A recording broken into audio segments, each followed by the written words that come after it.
Bien, chicos, gracias por continuar allí.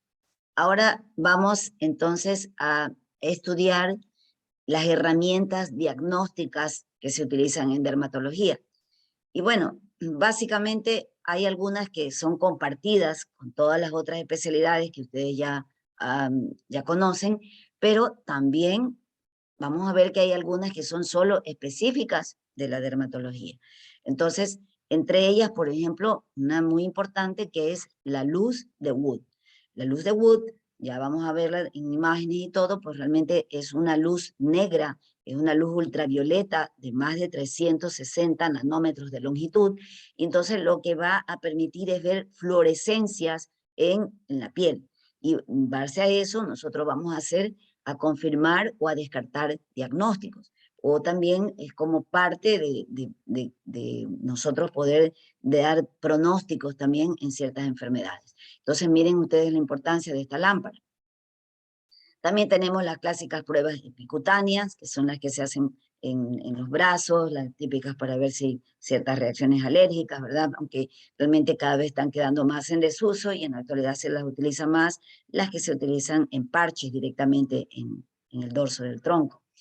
Tenemos la diascopía o vitropresión, que básicamente se basa en la presión de la piel o compresión de la piel por medio de un trozo de vidrio, que puede ser una lámina portaobjeto, por ejemplo, y con eso nosotros podemos ver en caso de una lesión eritematosa, por ejemplo, para ver si es un tejido en la cual hay extravasación o es solamente vasodilatación o algo más, como ya vamos a ver. La dermatoscopía, que realmente es una de las técnicas que en la actualidad está demasiado en uso, y siempre digo, no hay dermatólogo que no sepa manejar un dermatoscopio, porque es una técnica no invasiva, pero demasiada ayuda, ¿no? Realmente permite observar lesiones a mayor profundidad o con mayor amplitud o en detalles, siguiendo patrones que nos va a permitir hacer diagnósticos, y repito, sin ser invasiva. Hay la forma manual y la forma computarizada, que obviamente es mucho más costosa. También tenemos, por ejemplo, al estudio micológico, que ya vamos a verlo, y ustedes lo conocen de todas maneras, que es el llamado KOH, el micológico directo, que utiliza el hidróxido de potasio. También tenemos el cultivo micológico, que no es de tanta aplicación, pero en ocasiones tenemos que utilizarlo. Igualmente los estudios bacteriológicos, ¿no? La típica frotis o la extinción de Young o Jensa, por ejemplo, cultivos, como ustedes ya saben, que son frecuentes en diversas especialidades. Las intradermorreacciones, ¿no? Esa es muy frecuente, que nosotros utilizamos, sobre todo desde hace unos 12 años, por ejemplo, se lo está utilizando mucho en dermatología por la necesidad de descartar cierta patología como es la tuberculosis pulmonar, para el uso de un fármaco que ya ustedes se los mencionaba hace tiempo en relación a los anti-TNF justamente, ¿no? Para la psoriasis. Entonces se utiliza en la prueba de Mantoux, por ejemplo, también la de la reacción de Montenegro. El citodiagnóstico de SANC, o test de SANC, que también es para, sobre todo se lo utiliza para confirmar si se trata de una lesión herpética, por ejemplo, pero también en cáncer. Y la inmunofluorescencia, sabemos, ¿no?, que otras especialidades también lo utilizan, como reumato, por ejemplo, pero nosotros también lo utilizamos, tanto la directa o la indirecta, dependiendo de lo que es la patología que estamos estudiando. La técnica de Müller, que es la técnica de la gota de aceite en el caso de la escabiosis, y pues la biopsia, que corresponde a la principal o a la reina de las técnicas que se utilizan en dermatología, la biopsia cutánea. Pero ya vamos a ver cada una de las características. Sin embargo, fíjense ustedes cómo también podemos utilizar o necesariamente utilizamos todas las demás pruebas que utilizan las otras especialidades, ¿no? Pruebas hemáticas de cualquier tipo, ecografías, resonancias, tomografías, electromiografía en caso de dermatomiositis, por ejemplo. O sea, cualquiera de las otras técnicas que se utilizan, también nosotros la utilizamos en dermatología. Y aquí tenemos, miren ustedes, la imagen de lo que corresponde a la llamada lámpara de Wood o luz de Wood. Y en realidad no es otra cosa que todos conocemos la famosa maquinita que hay veces ahí en el banco, ¿verdad?, para ver si el billete es falso, ¿no? Y esa luz es una luz negra, luz que emite esa luz, es una luz ultravioleta, como repito, de más de 360 nanómetros de longitud. Lo que pasa es que aquí la han unido o la han adicionado a una lupa de gran aumento, como la que tenemos aquí. Entonces, esta se la conocía justamente como la técnica del cuarto oscuro, porque tenía que hacérsela en un cuarto que esté totalmente sin luz, porque nada que haya refleje justamente claridad, porque podría alterar la presencia de la fluorescencia, que es lo que vamos a buscar. Entonces, se decía idealmente un cuarto que sea totalmente en oscuridad, el médico se tenía que sacar el mandil, ponerse una capa negra o ponerse sobre el mandil, lo mismo al paciente. Entonces, era un poquito como más difícil, ¿no? Entonces, de repente se les ocurrió y ahora en la actualidad estas lámparas vienen con una tolda, ¿no? O sea, una especie de una tolda alrededor que se adapta perfectamente a la lámpara para nosotros poder aplicarla sobre el área que deseamos observar. Obviamente no puede el paciente tener los ojos abiertos, ¿no? Entonces nosotros pues le ponemos directamente, obviamente si apagamos la luz y ponemos la tolda con la lámpara y podemos ver la fluorescencia que nosotros estamos buscando de acuerdo a lo que estamos sospechando. Entonces miren cómo es de utilidad, está en ciertas tiñas, por ejemplo en las tiñas del cuero cabelludo, las tiñas sobre todo microspóricas, emiten fluorescencia verdosa. Entonces, es típica de las tiñas por microsporum. Entonces, sin necesidad de hacer un KUH ni un cultivo de ningún tipo, nosotros tenemos allí una tiña. Entonces, es importante eso. También permite observar hipocromías que no son tan evidentes. Miren ustedes, por ejemplo, en la pierna de aquí de este bebé, entonces observamos que acá, aquí hay una leve mancha, ¿no? Entonces puede ser motivo de consulta.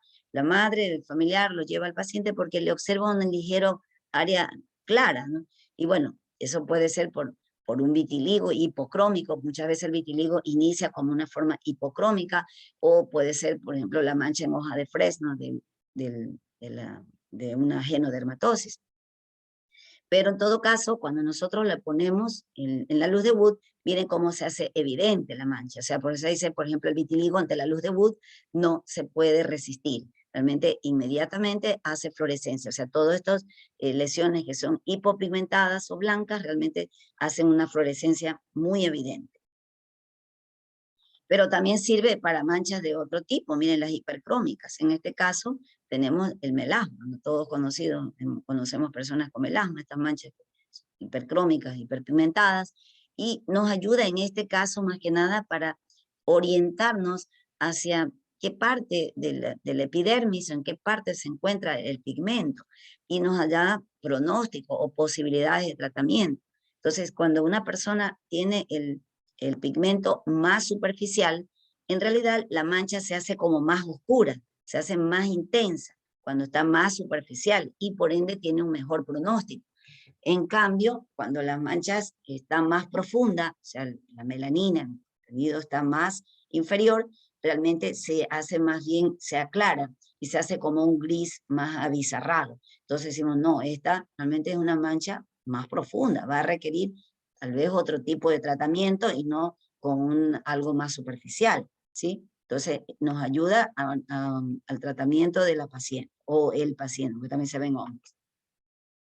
Pero también ayuda, miren ustedes, en infecciones bacterianas, como la que estamos viendo aquí, que ya la estudiaremos también próximamente. Entonces tenemos al eritrasma, y el eritrasma es una infección bacteriana por el Corynebacterium minutissimum, que suele afectar pliegues, generalmente pliegues axilares, inguinales, a veces interdigitales también. Entonces imita mucho a las formas inversas de la pityriasis versicolor, o también imita a veces a las tiñas córtico-estropeadas. Entonces, en ese caso, cuando nosotros lo ponemos al paciente con la luz de Wood, inmediatamente miren cómo hace esta fluorescencia de color rojo coral. Entonces uno dice, mira, no ha sido hongo de ningún tipo, esto es un eritrasma. Entonces, por ende, el tratamiento también es distinto. O sea, miren, es una prueba rápida que uno la hace en el consultorio. Igual acá en la axila de este paciente, ¿no? Tiene la mancha a nivel axilar, entonces podría ser otro tipo, puede ser una dermatitis de contacto, puede ser cualquier otro motivo que tiene ahí, como decía, la misma versicolor inversa. Pero miren cómo hace esa fluorescencia rojo coral, entonces es muy típica de lo que se refiere al eritrasma. Acá también tenemos, a ver, aquí hay alguien que dice conectando desde el no sé, quiere conectarse, pero no me sale el nombre de la persona, no le puedo admitir. Hay que tener cuidado que a veces se infiltran estas vándalos, ¿no? Como ha ocurrido en otras ocasiones. Tiene que la persona entrar con su nombre, por favor. Tenemos acá, por ejemplo, también ayuda en la misma pityriasis versicolor, que es un hongo. Entonces, en este caso, ese hongo es de color, cuando le ponemos la luz de Wood, nos va a emitir una fluorescencia amarillo dorado. Y de hecho, entre más antigua es la lesión, más color dorado va a presentar la lesión. Entonces dicen, no, mira, esta manchita que tiene aquí es por hongo, es una versicolor, no necesito hacerle KOH ni nada. Entonces realmente es muy efectiva. Bueno, acá tenemos las llamadas pruebas epicutáneas que todavía, bueno, en algunos lugares se las utiliza, pero ya prácticamente ya no se las utiliza tanto, por lo que en realidad el antebrazo es el espacio no es tan grande, ¿no? Entonces, son pruebas que se utilizan para ver si una persona tiene una alergia a algo. Entonces, si son escasas las pruebas que vas a hacer, puedes utilizarlas. Pero hoy en día, realmente están con mayor utilidad las que ustedes están viendo aquí, las llamadas pruebas del parche, que incluso pueden ser más largas todavía. O sea, tienen mayor cantidad de la gente que está ocasionando o posible sospechoso de la dermatitis. Entonces, si ustedes se fijan, cada uno de estos pequeños círculos contiene la dosis exacta de la sustancia que es sospechosa, ¿no? Entonces, se lo aplica en la espalda, que pues, es un área de mayor tamaño, obviamente, y por ende va a tener mejor respuesta. De hecho, cuando se la observa a las 24, 48, 72 horas y a veces hasta las 92, se pueden observar realmente este tipo de lesiones. Entonces vamos a ver como tipo injuria, ¿no? Se vemos eritema, vesículas, o sea, realmente a mayor injuria, mayor es el cuadro que vamos a observar, ¿no? de lo que le está ocasionando la dermatitis. De cualquier sospechoso, a veces tintes, por ejemplo, tintes o fármacos también.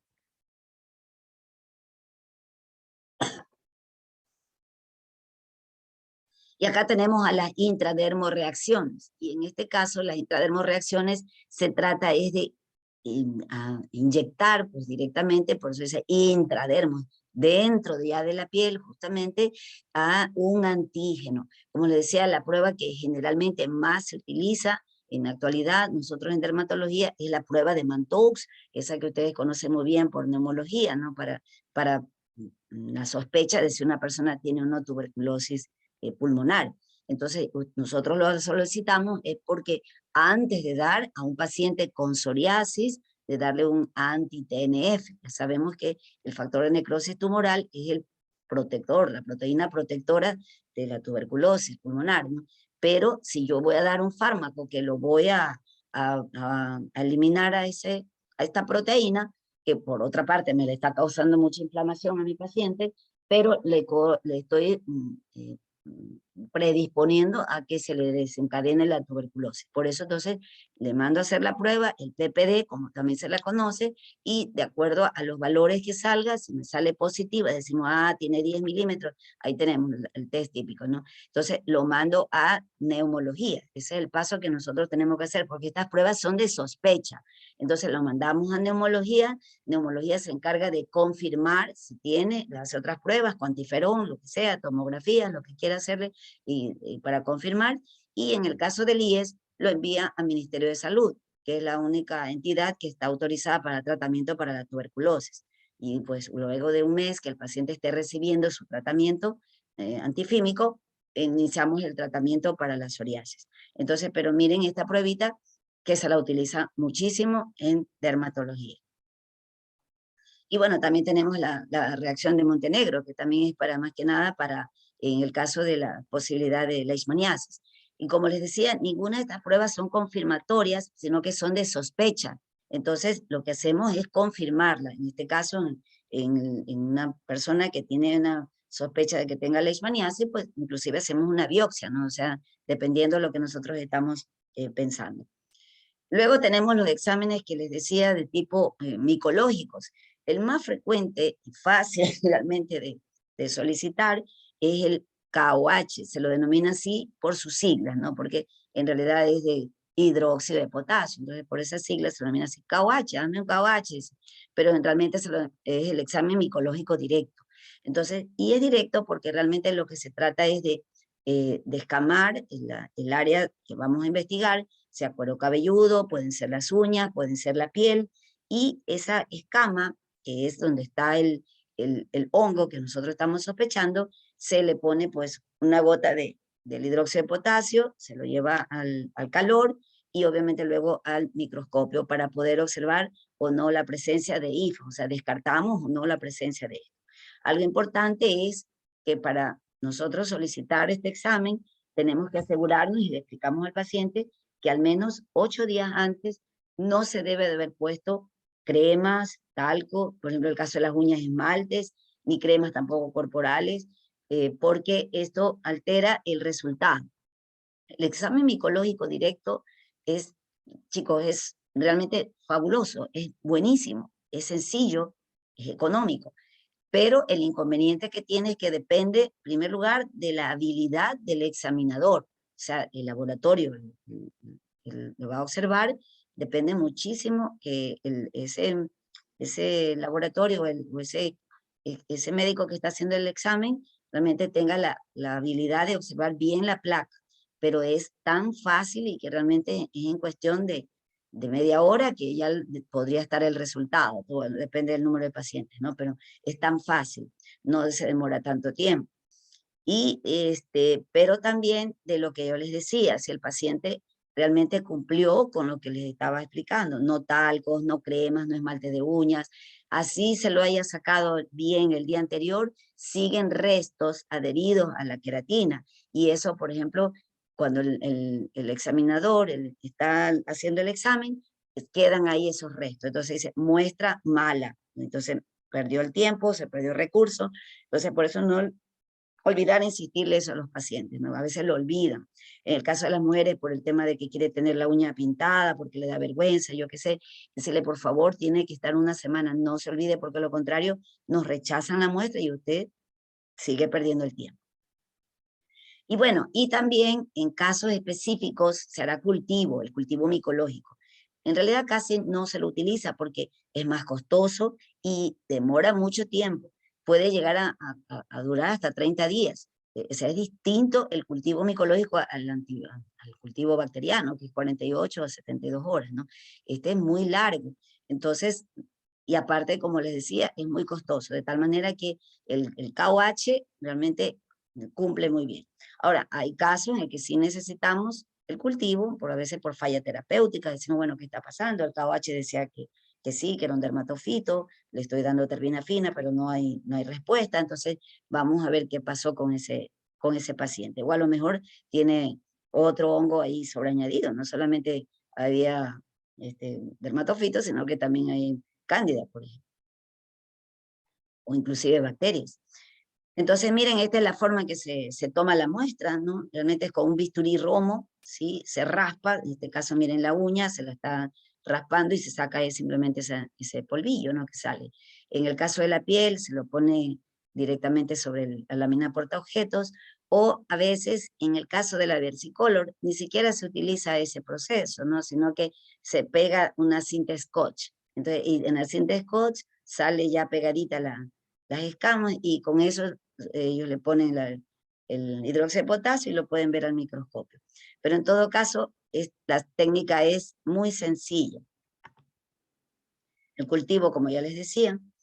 Otra técnica que nosotros podemos utilizar para ayudarnos en el diagnóstico de ciertas enfermedades es algo, mire, un simple pedazo de vidrio, o sea, una lámina portaobjetos, que es la vitropresión o diascopía, como también se la llama. Y en este caso, si ustedes recuerdan cuando vimos máculas, las máculas pues habían por extravasación, y en este caso había salida de eritrocitos, ¿no? Entonces cuando hacíamos justamente la vitropresión no desaparecen.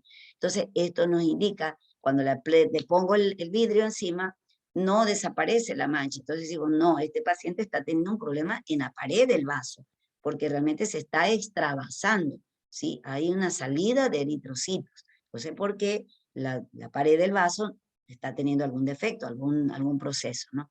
Entonces, eso nos ayuda para entonces decir, tienes una púrpura, por ejemplo. Pero, sin embargo, esta simple técnica también ayuda, miren, en diagnósticos más importantes.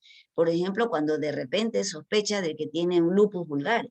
El lupus vulgar es una forma de tuberculosis cutánea, ¿no? Entonces vamos a ver los llamados lupomas. Entonces, lo que se hace es que, miren ustedes, por ejemplo, esa persona tiene ahí una serie de unas lesiones eritematosas y descamativas que podría sospecharse cualquier diagnóstico, dermatitis seborreica severa, una psoriasis.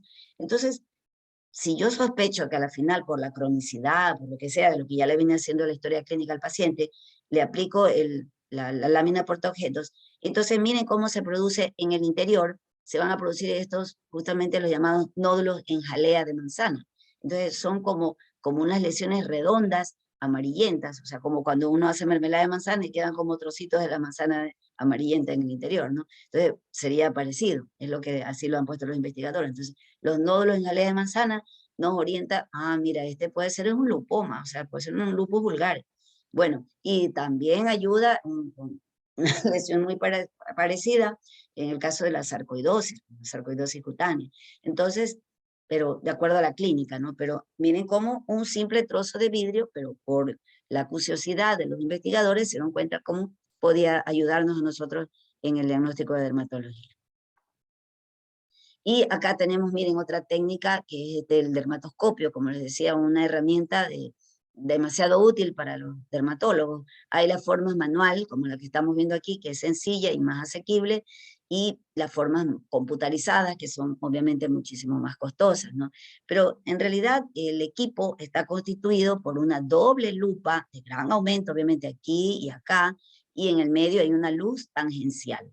Entonces, lo que se hace es que se lo aplica esta parte sobre la lesión que nosotros queremos observar y nos va a demostrar detalles de esa lesión. Y lo que pasa es que hace unos 15 años atrás, uno de los primeros investigadores en este campo, que es un doctor italiano, argensiano, él se comenzó a dar cuenta que la empezó a utilizar sobre todo en lesiones pigmentadas, o sea, sobre todo para descartar melanoma, el melanoma maligno.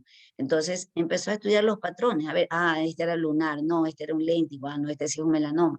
Entonces veía tantos melanomas y veía que en todos se repetían ciertos patrones, ¿no? Ciertas características. En los lunares se veían tales características, entonces ya con eso te ayuda, no es invasiva, es totalmente superficial, no tienes que hacer una biopsia, no tienes que inyectar, es rápida. Sí, también depende, en este caso, de la habilidad del examinador, o sea, del dermatólogo que está haciendo en este momento el examen. Entonces, simplemente ahora incluso se lo adapta al celular y lo puedes mandar a una computadora, por ejemplo, a una laptop y ampliar. Miren, por ejemplo, una simple mancha, una manchita que se ve con la lupa se vería así simplemente, pero al observarlo con el dermatoscopio manual en este caso, que no lo amplía tanto, sin embargo, podemos ver ciertas características. Por ejemplo, hay ciertos patrones, inclusive de los vasos sanguíneos, cómo se ve en el vaso celular, cómo se ve en el espino celular, cómo se ve en una queratosis actínica, que es una lesión precáncer, por ejemplo, cómo se ve en el melanoma. O sea, cada una tiene diversos patrones y estos se repiten. Entonces, por eso les decía la utilidad. Inclusive, si ustedes se dan cuenta, viene con una regla en el interior, ¿no? En la misma lupa, que uno va marcando cuánto mide, por ejemplo, esa lesión. Esta, por ejemplo, ya sería la forma computarizada, en la cual pues aplicas el equipo sobre la lesión y luego te la manda a la computadora, donde es mucho mejor todavía, ¿no? Porque uno compara patrones. Entonces, el patrón del paciente que le estoy viendo ahorita, y tengo un patrón al lado para comparar, y digo, mira, no, si tiene muy parecido a esta lesión, se parece muchísimo a lo que es un melanoma o todo lo demás. O sea, uno va aprendiendo realmente esto. Y no solamente se quedó para las lesiones pigmentadas, sino que hoy les digo, hoy en día se lo utiliza para muchísima dermatosis, inclusive de las uñas, de cuero cabelludo, o sea, realmente es un equipo genial.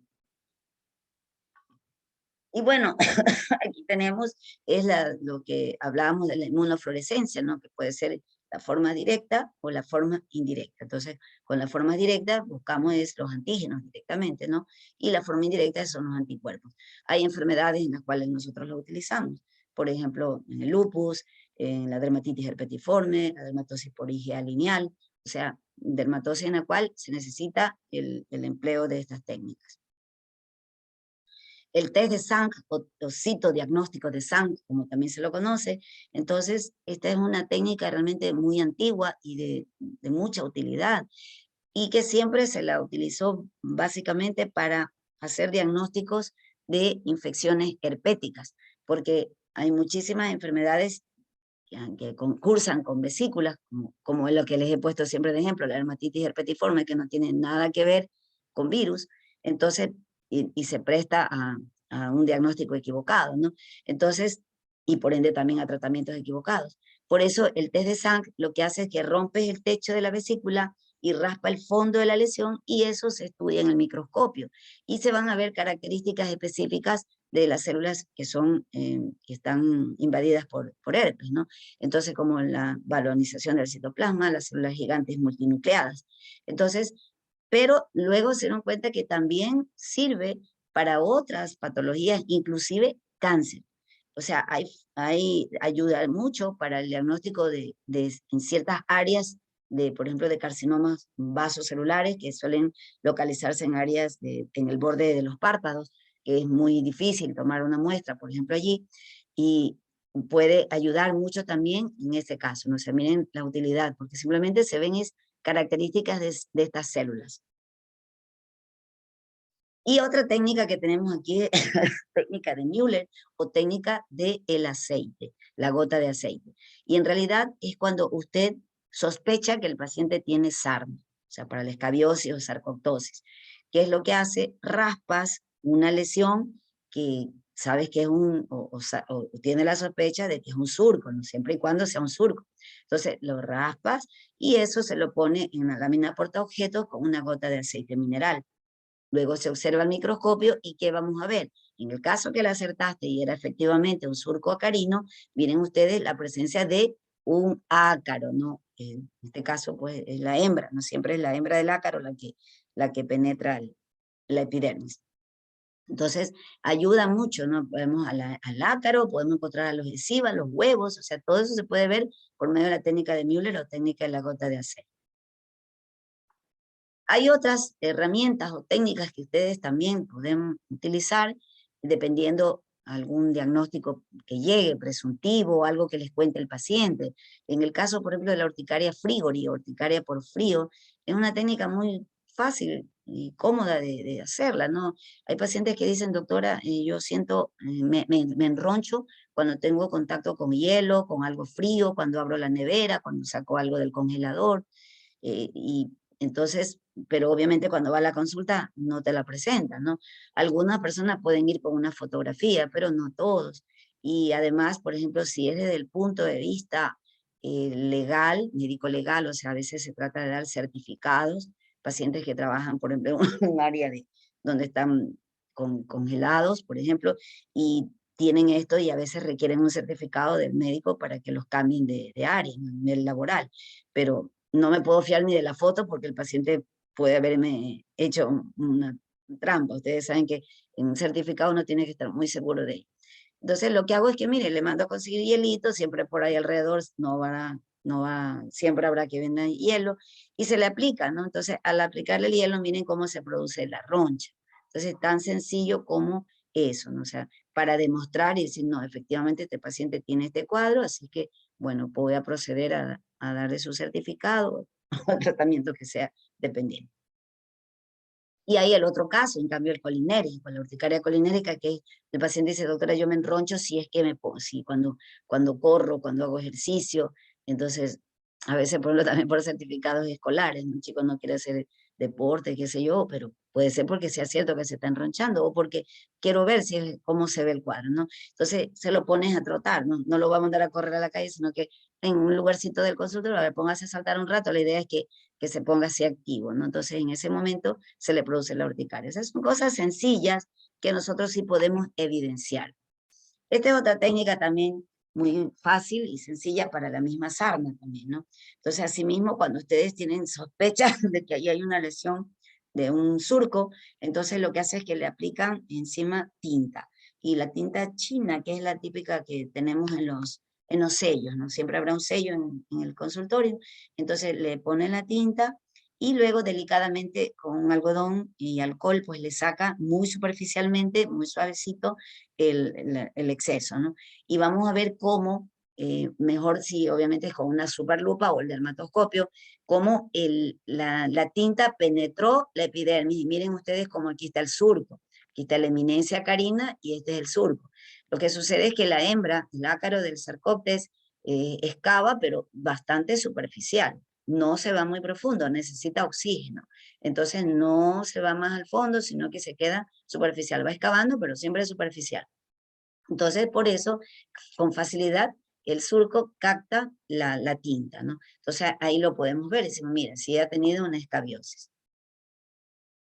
Y bueno, también tenemos, como les decía, la técnica que más se suele utilizar en dermatología, que viene a ser la biopsia cutánea, ¿no? Entonces, sin embargo, tener en presente que no le puede hacer biopsia cutánea a usted a todo paciente. No toda dermatosis lo requiere. Ya se van a dar cuenta cómo muchísimos diagnósticos son clínicos y en algunos casos se va a requerir hacer, este caso, una biopsia cutánea. Y dependiendo, ¿no? Si es que hay enfermedades en que es obligatorio, como por ejemplo el cáncer cutáneo o las enfermedades apoyosas autoinmunes, en las cuales es obligatorio hacer. Pero a veces también se hace biopsias dependiendo si es que como está haciendo un estudio, quiere hacer una publicación, quiere confirmarlo, qué sé yo, ¿no? Pero hay gente que lo hace porque no cree que con eso tiene el diagnóstico y está totalmente equivocado, porque el estudio histológico también es patrones, así como en la piel, toda erupción se parece, por dentro igualito, también todo se parece. Miren, tan importante es esto que dermatología es la única especialidad que tiene a un patólogo para ella solita. Es decir, existe un dermatopatólogo. No hay ninguna otra especialidad que tenga a un patólogo para ella nada más, excepto dermato, por la cantidad de diagnósticos que hay. Entonces, o bien es un patólogo que se dedicó solamente a biopsias de piel, o es un paciente o un dermatólogo que hizo como subespecialidad la dermatopatología. O sea, miren ustedes de tan importante que es. Entonces, repito, son demasiados los diagnósticos y además algo que quiero que quede claro. La clínica se antepone a la dermatopatología. Si a usted pidiendo una biopsia y le llega un diagnóstico histológico que no correlaciona, usted puede repetir las biopsias que sean necesarias. Obviamente, recuerden que todo procedimiento invasivo es con autorización del paciente, ¿no? Pero algo que no correlaciona, usted tiene que realmente repetirlo si es que usted no está satisfecho con ese diagnóstico. No se le corresponde a su clínica. Miren ustedes, por ejemplo, hay una lesión tumoral que se llama Nebu de Spitz y que es benigna. Y sin embargo, cuando le haces una biopsia y le presentas esa placa a un patólogo, te dicen que es un melanoma. Entonces, es que es igualito. Por eso es que uno siempre tiene que haber la correlación clínico-patológica. Eso es muy importante. Ahora, importante es, como yo les decía, que cuando usted toma la muestra, tiene que enviarle toda la descripción del paciente, el área donde usted tomó la biopsia, qué tipo de lesión era, de qué área la tomó, si tuvo de la periferia, del centro. Y bien, por eso es que es importante inclusive de que, le repito, de que sea un dermatopatólogo o de un patólogo que esté totalmente familiarizado solo con lesiones cutáneas, porque de lo contrario está totalmente perdido. O sea, hoy mismo hubo una situación en el hospital en la que pues la doctora se quejaba por la respuesta que le habían mandado la patología, ¿no?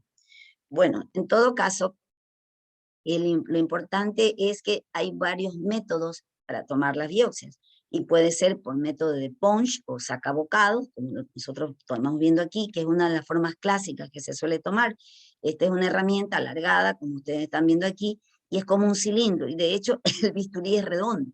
Hay de varios tamaños, ¿no? Desde 1.5 hasta 8 milímetros de diámetro, pero en realidad el tamaño que se utiliza con frecuencia es el de 4 milímetros. Es suficiente, como fuera una lentejita lo que le tomas. Luego de que tomas la biopsia, es cortante, no es un bisturí, te cortas. Entonces, luego que se toma la muestra, pues esta debe de ir inmediatamente a un frasco que tenga el formol al 10% y que este sea buferizado. Es importante que, ustedes saben, bioquímicamente buferizado significa que está equilibrado, porque de lo contrario momifica la muestra. Y eso es importante porque altera esa momificación de la muestra, va a alterarte también el resultado. Entonces, dependiendo, suponte que tomas la muestra el viernes, hasta que el lunes lo llevan a patología, esa muestra puede ser también el resultado inadecuado. Entonces, es muy importante esto que les digo. Por otra parte, las muestras, perdón, por punch, no sirven cuando usted está sospechando de una dermatosis que está a mayor profundidad, por ejemplo, en dermis reticular o en celular subcutáneo. No, solo sirven o son más indicadas para cuadros más superficiales, puede ser de epidermis o dermis papilar, o sea, no tan profundo. O sea, realmente se requiere que sea una muestra incisional, es decir, con un bisturí. Si yo ahí tengo una lesión, entonces yo le hago un corte y tomo la muestra. Si es a mayor profundidad, necesito que me salga celular subcutáneo, tengo que irme hasta el fondo. Obviamente, esa es una lesión que luego la tengo que suturar, ¿no? Porque estas de aquí, las que son por ponchos, sacabocados, se puede suturar, se le pone un puntito, pero en otros casos se la puede dejar que cicatrice por segunda intención, entonces no hay ningún inconveniente. Obviamente siempre con previa anestesia, ¿no? Es la técnica como ustedes están viendo aquí, mire, se pone la anestesia previa y luego se aplica. El procedimiento es como en círculo, se lo rota para que entre el bisturí. Luego, como ustedes ven ahí, si se requiere, dependiendo de dónde le tomas la muestra, no sé, a nivel facial, pues, hay que suturarle para que no quede la cicatriz muy evidente. Pero siempre recuerden que van a tomar una biopsia, recordarle al paciente que le va a quedar cicatriz. Eso es muy importante, avisar.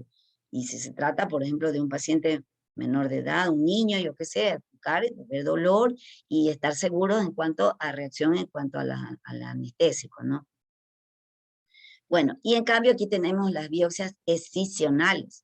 En este caso es que si yo tengo una lesión allí, no sé, un tumor, algo que me llama la atención y pienso de que a la final esto es mejor, lo saco, ¿no? Entonces saco toda la lesión, esta muestra como en ojal, y obviamente también tengo que estar segura y explicarle al paciente que le va a quedar una cicatriz grande, ¿no? Si esto fuera un simple lunar, ya lo moví. Si esto fuera un simple lunar y le dejo semejante cicatriz, ¿sí? Realmente a veces podemos tener consecuencias legales. Hoy en día usted sabe que la gente está de moda ponerle demanda a los médicos. Entonces, explicarle, ¿no? Dice, mira, o si no, le saco simplemente una cuña, ¿no? Profunda, pero la cuña o según que yo sospeche que es una lesión más superficial, pues le saco más superficial con un punch y dependiendo la aceptación que tenga el paciente. Hay pacientes que dicen, no, doctora, sáquelo nomás todo. Y ahí mandaría toda la muestra, ¿no? Toda la mandaría directamente a patología.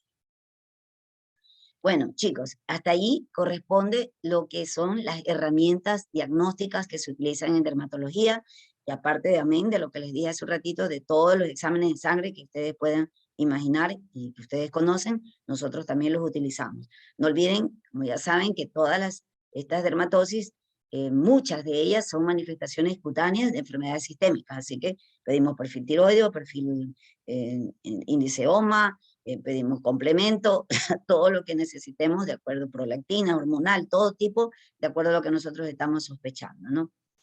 Bien, entonces, acto seguido vamos a continuar con el estudio de las infecciones bacterianas. Y nos vamos a quedar solamente con el impétigo ampolloso, porque hasta allí sería el examen, que como repito, ustedes lo tienen el día miércoles. Entonces vamos a ver las infecciones bacterianas, que son las de las que vamos a ver las más frecuentes en dermatología, clásicamente denominadas piodermitis, aunque realmente es un término que ya en la actualidad ya lo ya está en desuso, ¿no? Porque antes se lo decía porque se lo relacionaba con la presencia de pus, pero no siempre hay pus. Entonces por eso ya es un término que muchos ya no lo utilizan.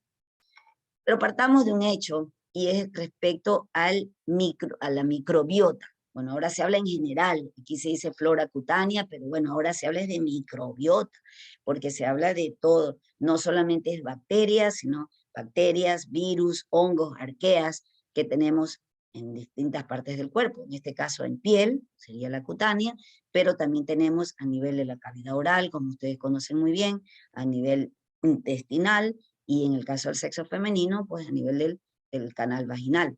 Entonces, miren ustedes cómo estamos, realmente dice que hay como 10 trillones de esta microbiota, ¿no? En su ADN es mucho más poderoso que el nuestro, ¿no? Seguramente en otras materias ya les estarán indicando cómo tiene demasiada importancia en el desarrollo de enfermedades. En dermatología ya vamos a ver, y también en el caso de hasta enfermedades psiquiátricas, ¿no? Tener relación con ansiedad, con problemas de depresión, en el caso hepático, hígado graso. Bueno, es cada vez más impresionante. Les recomiendo que lean bastante al respecto de la microbiota. Métanse a PubMed y van a encontrar una cantidad de artículos impresionantes respecto al cuidado de esta microbiota. Bueno, en todo caso, importante es que sepan que en la piel tenemos pues un grupo de esta microbiota que es residente, o sea, siempre la vamos a encontrar allí y es beneficiosa, es una situación de simbiosis en la cual pues ellas se toman proteínas, alimentos de lo nuestro, de nuestra piel, y por el otro lado pues también contribuyen a protegernos de otros microorganismos que no deberían entrar. Entonces, esto es importante y se supone que esta microbiota, especialmente en el caso del cutáneo, se va es como una huella digital, se nos produce desde el momento del parto. Hay incluso estudios más actuales que hablan que ya desde el embarazo, también a través de la placenta, se van a ciertos grupos de estas bacterias, podrían atravesar el cordón umbilical y llegar inclusive al feto, y obviamente estamos hablando de beneficiosas, ¿no? Y que todo a la larga tendría estas consecuencias de ayuda o de prevención de ciertas enfermedades. Pero bueno, lo que se conoce clásicamente es que en el momento del parto, pues el bebé al nacer por el canal vaginal, pues deglute, se traga literalmente todo ese tapón mucoso que se le rompió a la mamá en el cuello del útero, y al mismo tiempo se da un baño literal con todas esa secreción. Pero ahí, miren, básicamente están entrando bacterias como los lactobacilos, que es la que hay más frecuentemente a nivel del canal vaginal, ¿no? Entonces, es muy importante como esto le va a producir la protección justamente cutánea. Pero esto es distinto en un niño nacido por cesárea. Entonces, no hubo ese contacto con ese microbioma, esas bacterias que tenía la mamá, y entonces más bien se producen o se adhieren bacterias o colonizan bacterias de otras personas, por ejemplo, no sé, de la enfermera, del médico, de las que están en el ambiente, y ello, por ejemplo, se ha observado que produce mayor exacerbación o mayor agresividad de cuadros alérgicos como la dermatitis atópica. Y esto ya lo demostraron hace muchos años atrás, trabajos de investigación de los canadienses. Entonces miren ustedes la importancia de esto. Entonces en la piel nosotros tenemos bacterias, digamos, buenas, entre comillas, que serían estafilococos, pero del tipo epidermidis. Y es importante, a veces haces un cultivo, si encuentras estafilococo epidermidis, no le des antibiótico contra él, porque realmente esa bacteria te está protegiendo. Forma una película para evitar que se adhiera el dorado. El Staphylococcus aureus, ese sí es patógeno. Otras bacterias de tipo coriniforme, miren ustedes Cotibacterium, el Cotibacterium agnes, por ejemplo. Hay también ciertos hongos como la malacesia, el mismo que origina la Pityriasis versicolor, es parte del microbioma. Tenemos cierta cándida como la glabrata, por ejemplo. Inclusive parásitos como el Demodex folliculorum. Es un ácaro, ¿sí? Emparentado con los demás ácaros, pero muy pequeñito, de 1 milímetro, por ejemplo, de longitud, y que está colonizando los folículos pilosos. Tienen actividad nocturna, entonces siempre encontramos una pareja de Demodex a nivel de los folículos pilosos, y ellos migran, se mueven, salen de un folículo y se van a otro. Bien, pero hay ocasiones en que, por ejemplo, la malacesia o el Demodex o el Cutibacterium ocasionan patología, y eso depende de una alteración, un desequilibrio generalmente de tipo hormonal para que se produzca este cuadro. Y cuando me refiero a hormonal, no me refiero solamente a las de tipo hormonas de tipo sexuales, andrógenos, me refiero a hormonal como tipo insulina. Entonces, miren, ahí produce, por ejemplo, en este caso el Demodex, produciría una demodecidosis, una forma de rosácea. Y en cambio tenemos, como les decía, la que es transitoria, es decir, esa no debería estar, pero ocasionalmente la tenemos y nos ocasiona patología. Y estos serían los cocos gram positivos, como Streptococcus beta-hemolítico del grupo A, Staphylococcus aureus. También la cándida, pero albicans, y esto es importante. Miren, yo les mencionaba que la glabrata es parte de esta microbiota, pero en cambio la albicans la encontramos en intestino, pero en piel siempre será patógeno. Entonces vamos a estudiar estas infecciones bacterianas dependiendo cómo la afectan a la piel y sus anexos. Entonces cuando afecta directamente a la piel, o sea, la bacteria directamente la que está afectando a la piel o los anexos, vamos a encontrarlas de estas diversas formas. Cuando es en piel, el impétigo, que puede ser tanto por estafilococo como por estreptococo, el ectima, la erisipela y la fascitis necrotizante, que estas tres pues básicamente son por estreptococo beta-hemolítico, aunque también estafilococo puede estar colonizando. Y tenemos la afectación a nivel de las uñas, por ejemplo, y de los pelos, o sea, los anexos. Cuando es en los pliegues, ¿se acuerdan que vimos hace un ratito los pliegues unguiales? Entonces hablamos de paroniquia o panadizo, y eso generalmente lo ocasiona es el Staphylococcus aureus, la presencia de pus, recuerdan que les decía eso. Y en pelos, cuando es la infección a nivel del folículo piloso, hablamos de foliculitis, en este caso por Staphylococcus, furunculosis, que ya son nódulos más inflamatorios, y el antrax o carbunco, que ya veremos que, bueno, hay una diferencia entre los dos con el verdadero antrax, pero en algunos textos ustedes lo encuentran también como sinonimia, pero ya lo estudiaremos.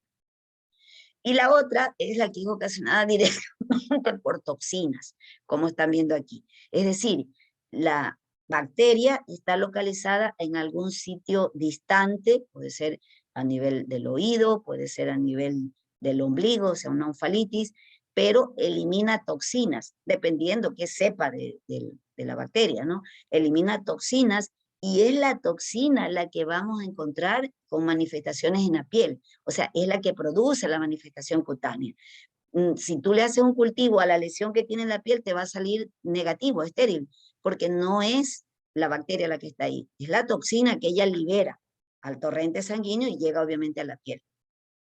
Entonces, dentro de ella estudiaremos al síndrome de las 4S o síndrome de Richter, síndrome de la piel escaldada, síndrome de Richter-von Ritter-Schein también se lo conoce, al síndrome del shock tóxico, tanto por estafilococos como por estreptococos. Y la escarlatina, que bueno, esta no la vamos a estudiar, sino que es parte también de las toxinas, porque escarlatina eso ven ustedes en pediatría. Entonces, miren ustedes cómo estas bacterias pueden ocasionar cuadros dermatológicos diversos, tanto en forma directa como por toxinas. Entonces ahora sí vamos a ver lo que corresponde al impétigo. El impétigo es una infección bacteriana superficial de la piel, es muy superficial, eso es muy importante, y que se ha encontrado que hasta en un 90% de las veces está implicado el Staphylococcus aureus. Anteriormente esto no era así, o sea, hace algunos años atrás el que predominaba era el Streptococcus betemolítico del grupo A. Entonces, pero poco a poco esto ha ido cambiando y hoy en día pues se ha encontrado que aunque sea el estreptococo el que esté ocasionando el impétigo, siempre hasta un 90% de las veces podemos encontrar el estafilococo añadido. ¿Y por qué es importante nosotros que sepamos esto? Porque sabemos bien cómo estreptococo betemolítico responde perfectamente a la penicilina, ¿verdad? Pero el Staphylococcus aureus no. De tal manera que si yo tengo un paciente que puede ser que tenga un impético que creo que es por estreptococo, pero por si acaso, como puede también estar el estafilococo, no le voy a dar penicilina, sino que le doy alguno de sus derivados, pero que tenga acción contra el Staphylococcus aureus, ¿sí? Es importante eso. O al menos también un tratamiento tópico. También en algunos textos ustedes van a ver el término impétigo e impetiginización. Entonces, bueno, impétigo se lo definiría como el cuadro primario, si estaba la piel sana y se inició ahí la lesión, y la impetiginización sería algo como secundario, o sea, había una lesión previa, una dermatitis o una herida, alguna lesión superficial, y que se colonizó con bacterias. Entonces ahí hablaríamos de impetiginización. Es importante también eso, porque cuando tienes un impétigo, el tratamiento es puro y se acabó. Pero en cambio, en la impetiginización, vemos que es secundario. Entonces, hay que darle también tratamiento a la enfermedad de fondo o derivarla al especialista adecuado. Entonces, vamos a hablar, en primer lugar, de lo que es el impétigo ampolloso. Y en este caso es ocasionado por el Staphylococcus aureus. Por eso se la conoce también como una estafilodermia. Entonces, hay que partir del hecho de que hasta en forma persistente, un 20% de la población sin síntomas, o sea, técnicamente digamos que normal, pero sin síntomas, puede tener a este estafilococo en las fosas nasales y en forma intermitente hasta en un 60% de las veces. Entonces, y en otras ocasiones también lo puede tener en área del perineo, inclusive pues, en la región inguinal. Y esto es importante porque significa que son personas asintomáticas, sin cuadro, pero que se convierten en portadores y van a estar contagiando continuamente a otros. Entonces ustedes van a encontrar niños que van a tener cuadros de impétigos recidivantes. Dice, pero si este niño hace 2 meses vino y otra vez viene con lo mismo. Entonces, ahí es el proceso de que al final un hermanito o el cuidador, la mamá, quien sea, la vecina que lo cuida, es la que tiene como estado de portador. Entonces, necesitamos dar tratamiento a esa persona porque está constantemente diseminando la bacteria, ¿no? Y bueno, como lo dice su nombre, se ven lesiones de tipo ampollosas, son ampollas, ¿no? Ampollas que son flácidas, son superficiales, realmente ya se recuerdan que justamente se rompen los desmosomas y por ende esta es la típica que va a producir con facilidad el llamado signo de Nikolsky. Entonces es muy frecuente en los llamados, este es el impétigo de los cuneros, ¿no? Entonces es los niños, por ejemplo, recién nacidos, o que están en áreas de USIN, cuidado intensivo neonatal, y que a veces, como les digo, el cuidador, a veces son niños que requieren estar ahí con lámparas de fototerapia, qué sé yo, entonces la persona que lo cuida resulta que tiene estado de portador, entonces empiezan a tener impétigo, y a veces el uno viene la enfermera, lo cuida al uno, le cambia el pañal, yo qué sé, y va al otro, y pasa lo mismo, entonces comienza a contagiarse. Como les decía, miren ustedes, la ampolla es flácida, ¿no? Porque es muy superficial. Por eso es que es fácilmente producirse el llamado signo de Nikolsky, ¿no? Se rompe la ampolla y quedan áreas erosivas, como estamos viendo aquí, ya saben que no deja cicatriz. Pero el Nikolsky es cuando nosotros le presionamos alrededor de donde está la lesión y se despega con facilidad la piel. Por ejemplo, aquí tenemos, miren, un paciente, aquí tenemos las ampollitas, y aquí se presiona, aquí la flechita indica, ¿no? Justamente se le frotó, simplemente se frota y la piel se despega, o sea, con una facilidad se desprende, ¿no? Entonces, eso se llama signo de Nikolsky positivo. Importante eso. Generalmente más se ve en lactantes, en niños pequeños, ¿no? Pero podemos encontrarlo en otras edades también dependiendo del sistema inmunológico que esté el paciente, ¿no? Hay pacientes que ustedes saben que utilizan inmunosupresores para tratamientos o por enfermedades, también ya la tienen, entonces pueden presentar estas enfermedades. Miren, en este caso puede adoptar diversos aspectos. Miren ahí, imita, por ejemplo, a un herpes zóster. ¿Se recuerdan los patrones que hablábamos? Patrones de distribución, por ejemplo.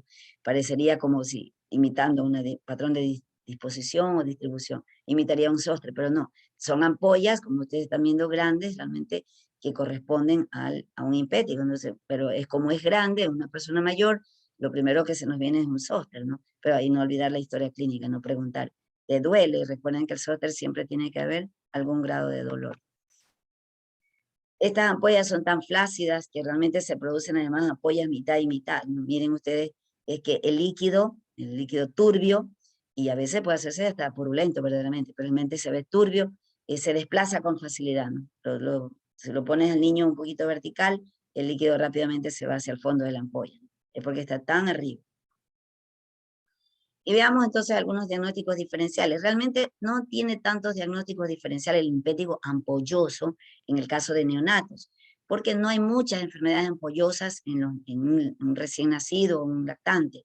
La mayoría de las veces es de tipo infecciosa, pero a veces podría darse el típico de un pénfigo neonatal, y en ese caso sería al antecedente de que la madre tiene un pénfigo. Entonces, generalmente una mujer con antecedentes de esta enfermedad autoinmune ya lleva un control de su embarazo, o sea, no es que les va a caer de repente, y no, es una mujer que ya está programada inclusive para tener su parto normal, asistido. Entonces, y algo que se observa es que se produce, digamos, por el paso de anticuerpos IgG1 en forma pues pasiva, ¿no? En el embarazo. Y luego este se resuelve sin requerir tratamiento, ¿no? Pero hay el antecedente, repito. Lo mismo el pemfigoide ampollar, que es muy raro a su vez, porque el pemfigoide es más propio de personas mayores y generalmente una mujer muy mayor ya no se embaraza. Entonces, pero bueno, hoy en día con las técnicas de que se está embarazando una mujer de 50 años, entonces es posible que pueda ocurrir alguna vez, ¿no? Pero es rarísimo, rarísimo, porque este tipo de enfermedades ampollares no son muy frecuentes en lactantes. También tenemos una dermatosis, asimismo, de tipo inmunológica, autoinmune, vendría a ser pues la dermatosis ampollosa por IgA lineal, en la cual también se presentan asimismo ampollas, pero ahí, por ejemplo, es cuando utilizamos la inmunofluorescencia, como les decía, ¿no? Y se van a ver los depósitos de los anticuerpos anti-IgA. Pero en todo caso, hay antecedentes de que esta patología la tiene el paciente en forma crónica. Ya si se trata de un adulto, ya vemos propiamente el pénfigo, entonces si ya tiene antecedentes de que tiene el pénfigo, o realmente es una persona que, de hecho, una misma persona con pénfigo podría tener una infección de este tipo, por cuanto se utilizan inmunosupresores. Justamente de los tratamientos que se suelen utilizar es corticoides, azatioprina, que son inmunosupresores, ¿no? Rituximab, o sea, biológicos, pero todo ello, y si el paciente mal momento, pues colonizó alguna lesión por el estafilococo, entonces podría haber eso, ¿no? Entonces, esa es lo que uno tiene que tener presente. Siempre la historia clínica es lo importante. El pemfigoide ampolloso, que también es más frecuente en personas mayores, adultos mayores, como les decía hace un rato, y en este caso, pues, la ampolla es súper tensa. Siempre en el impétigo, la ampolla es flácida, como ya saben, se rompe con facilidad. Mientras que el pemfigoide, recuerdan que el antígeno del pemfigoide está en los hemidesmosomas, si se acuerdan eso, ¿no? Entonces, ese está más abajo, por ende, la ampolla permanece más tersa, ¿no? Se mantiene más intacta. La dermatitis herpetiforme, que también ustedes ya conocen, eso es muy importante, esta enfermedad que es ocasionada justamente por el una enfermedad de tipo autoinmune que tiene relación con enfermedad celíaca, ¿no se acuerdan? Que ya hemos hablado en otras ocasiones. Entonces, igual, se producen esas lesiones vesiculosas y hasta ampollosas, ¿no? Entonces, bueno, hay prurito y ya hay el antecedente, siempre se disponen en rosetas, como estamos viendo aquí.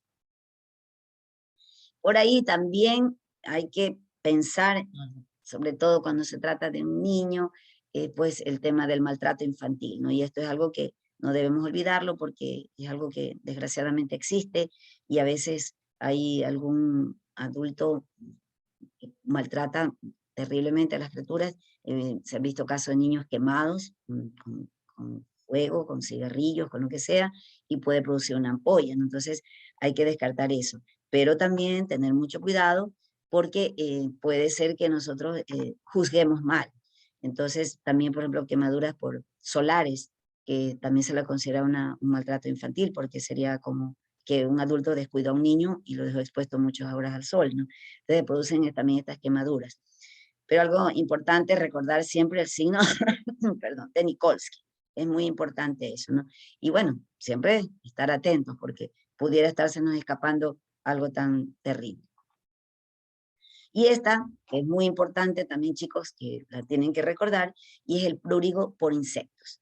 Y en este caso, el prurigo por insectos se da en personas que tienen mucha sensibilidad, son hipersensibles a las picaduras de insectos, son alérgicos a la picadura de insectos. O sea, le pica un mosquito, le pica cualquier bicho, una pulga, y se le producen estas lesiones vesiculosas. Pero algo que no pueden olvidar es el término prurigo. Prurigo deriva de prurito. Entonces, la característica es que es muy pruriginosa. Y siempre recordar que hay el antecedente, por eso no olvidar preguntarnos, estuvo de viaje, se fue a un paseo, ¿se acuerdan lo que les decía en historia clínica? Entonces es muy importante, sí, me fue el fin de semana, estuve en una finca, o me fui a la sierra, bueno, la gente le cuenta muchas historias, un paseo en el que estuve, y ahí le aparecieron. Entonces hay que estar atentos con eso. Entonces, pero es personas que ya tienen un antecedente de esa hipersensibilidad, ¿no? O sea, son demasiado alérgicos. Y bueno, aquí vamos a ver el tratamiento, ¿no? Entonces, en primer lugar, todo lactante no lo van a tratar ustedes, por favor, tiene que ir a una unidad de cuidados intensivos neonatal, un UCIN, eso no lo pueden tratar. Ustedes lo que tienen es que, si les llegó, derivarlo, obviamente, al especialista adecuado. Pero, por ejemplo, ya un niño que puede usted estar dando, un lactante atendiendo, pues puede ser un escolar o un adulto, pues el uso de la dicloxacilina. En el caso de los niños, no olvidar que es la dosis, es donde más frecuentemente lo vamos a encontrar, la dicloxacilina y la cefalexina se da una dosis de 30 a 40 miligramos por kilo día, repartido en 4 dosis. Eso es muy importante. Y ese es un inconveniente también, ¿no? Esto es desgraciadamente lo que tenemos en cuadro básico, pero tiene un inconveniente en que es muy seguida la dosis.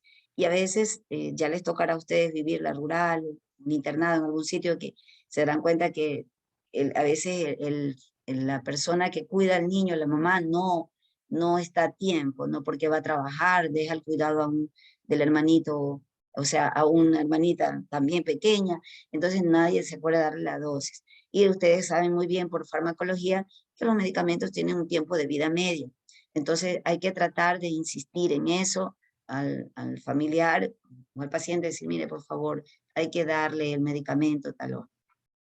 Yo por eso en general, cuando puedo, estoy en capacidad, me gusta dar más cefadroxilo, pero lamentablemente no, ese no está como le digo en cuadro básico, porque simplemente lo das en 2 dosis. Entonces das de mañana y de noche, entonces es más fácil que la mamá le deje dando la medicina a las 6 de la mañana, regresa a las 6 y otra vez de la tarde ya se lo puede dar la segunda dosis, ¿no? Entonces, estos fármacos no pasarse de 7 días, ¿no? Caso exagerado sería 10, pero realmente con 7 días es suficiente. Y hay estudios que están preconizando que es suficiente con 5, ¿no? El asunto es que no olvidar que estos antibióticos van a alterar la microbiota, ¿verdad? Sobre todo la microbiota intestinal. Entonces, se enfatiza mucho en el método de prevención, ¿no? Utilizar al mismo tiempo, luego que das el antibiótico, un par de días después, iniciar con los probióticos, ¿no? Estas bacterias que vayan a reparar el daño que está haciendo en este caso el antibiótico de manera muy amplia. En caso de alergias, pues se usan macrólidos como la eritromicina, igual manera de 30 a 50 miligramos por kilo día, cada 6 horas, igual por 7 días. Y en algunos casos, pacientes también pueden utilizar las sulfas, ¿no? Entonces se puede utilizar sulfas de 8 a 10 miligramos por kilo día, repartido en 2 dosis, igualmente por 7 días. Entonces, ahora, los tópicos. En primer lugar, cuando las lesiones son muy exuberantes, pues debemos hacer limpiezas con solución salina, puede ser con yodopovidona, clorexidina, o sea, para tratar de eliminar un poco las costras, ¿no? Pero, de lo contrario, se puede utilizar solamente tópico la mupirocina y el ácido fusídico. Ahora, de lo que está en cuadro básico, solamente el ácido fusídico. Entonces, el ácido fusídico y la mupirocina se da una aplicación de 2 veces al día durante 10 días.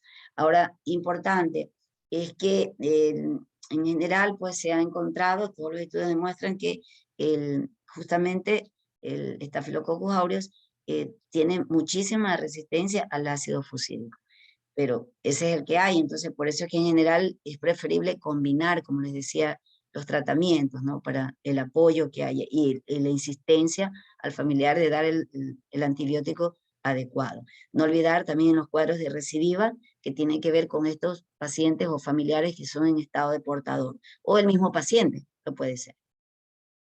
Y aquí, bueno, les puse otros 2 antibióticos que no existen en nivel público, pero por ahí lo pueden encontrar en caso de necesidad, la retapamulina y el nadifloxacina. Pero realmente recomendado, así siempre es la mupirocina, y si no, pues el ácido fusílico.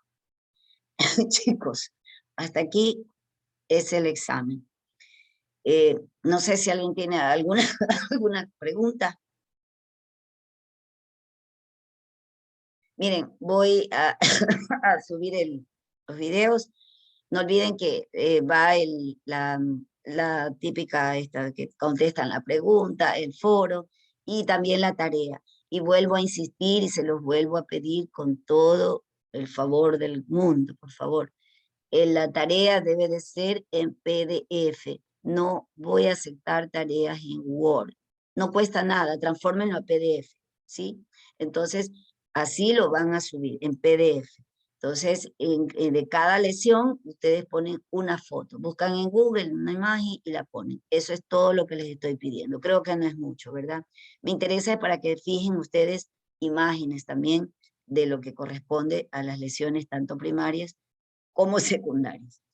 Chicos, les agradezco muchísimo la paciencia y disculpen la horrible voz que he tenido, pero no tenía otra alternativa.